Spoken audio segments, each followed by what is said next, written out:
अस्सलाम वालेकुम। मेरा नाम डॉक्टर मारिया अनवर है। मैं कंसल्टेंट गायनाकोलॉजिस्ट हूँ। आज जिस मौजू पे मैं बात करना चाह रही हूँ वो है mood swings in pregnancy. Pregnancy में मूड में ऐसी क्या तब्दीलियाँ आती हैं जो कि पेशेंट में नॉर्मल हैं, और कौन सी ऐसी तब्दीलियाँ हैं जो कि एबनॉर्मल हैं। सबसे पहले तो मैं ये बात कहना चाहूँगी कि प्रेगनेंसी का दौरानिया काफ़ी लंबा होता है।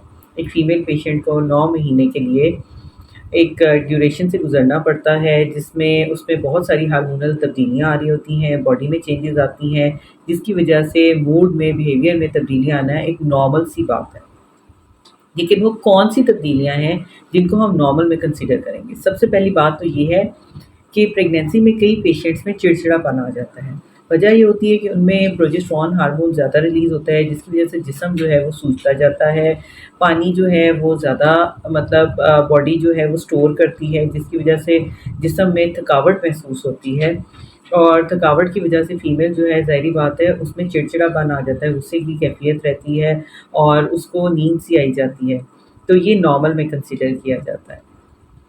और कई फीमेल पेशेंट्स होती हैं जिनमें जिनके फेस पे प्रेगनेंसी ग्लो भी आता है, और फेस भी शाइन करने लग जाता है उसकी वजह से। और साथ-साथ ये कि कुछ हार्मोन्स जो हैं, जो कि हैप्पी हार्मोन्स हैं, वो बॉडी में रिलीज़ होते हैं, जिसकी वजह से जो फीमेल्स हैं वो बहुत ज़्यादा खुश रहने लग जाती हैं, और ये एक एक्साइटमेंट वाली कंडीशन में चली जाती हैं। तो ये भी नॉर्मल में कंसीडर होता है, ठीक है। लेकिन जिनमें ज़्यादा एक्साइटमेंट या खुशी वाली कैफ़ियत रहती है, उन फीमेल्स में ज़्यादातर ये कंप्लेंट भी आती है कि हमें भूख ज़्यादा लगने लग जाती है। तो उनका मेटाबॉलिज़्म हाई होने की वजह से उनको भूख ज़्यादा लगती है, और थोड़ा-सा मोटापा जो है उसका भी उनको शिकार होने का खदशा रहता है। अब कौन-सी ऐसी फीमेल्स हैं जिनका बिहेवियर जो है जिसको हम एबनॉर्मल में कंसीडर करेंगे, वो ये कि एक्सट्रीम डिप्रेशन हो जाना। ऐसे थॉट्स आना कि मैं बिल्कुल अकेली हूँ, और इतनी ज़्यादा डिप्रेशन हो जाना कि खुदकुशी की मतलब जो फीमेल है ना वो बारे में सोचने लग जाए। तो ये बिल्कुल ही नॉर्मल बिहेवियर है। ये एक बीमारी है, और इसके लिए ज़रूर साइकोलॉजिस्ट, साइकियाट्रिस्ट से एज़ सून एज़ पॉसिबल रुजू करना चाहिए।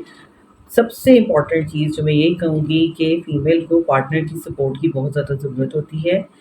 अगर पार्टनर उसके साथ कोऑपरेटिव है, या कंबाइंड फैमिली में रहती है और बाकी मेंबर्स जो हैं फैमिली के वो उसके साथ कोऑपरेटिव हैं, उसके लिए हेल्पफुल हैं, और उसको प्रॉपर नींद मिल रही है, प्रॉपर खाना मिल रहा है, और इसके अलावा वो अपनी जो है रोज़मर्रा की ज़िंदगी वो इत्तेदाल के साथ गुज़ार सक रही है, तो फिर तो दी बेस्ट है। फिर ये छोटी-मोटी जो तब्दीलियाँ बॉडी में आ रही होती हैं, मूड चेंजेज़ आती हैं, इससे कोप करना बहुत आसान हो जाता है।